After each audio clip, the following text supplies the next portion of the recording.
when the Black Death arrived in Europe. Fearing the spread of the disease, Venice banished many of its citizens there in an effort to isolate the plague victims. The dead were dumped into huge pits and burned or buried.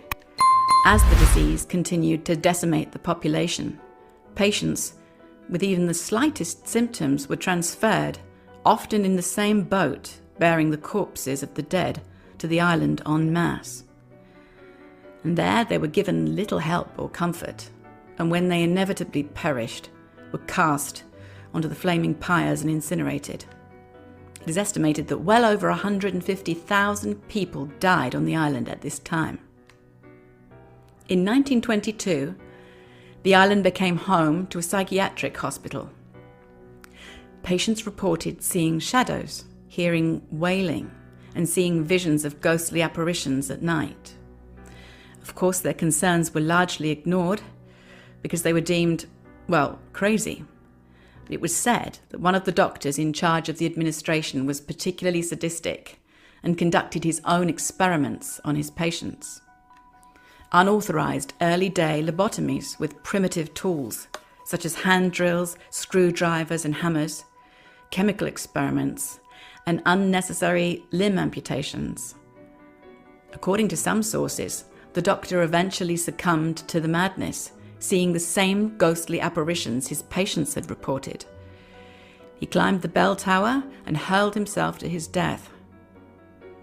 The island has been largely abandoned since the 1960s, and members of the public are forbidden to set foot on it.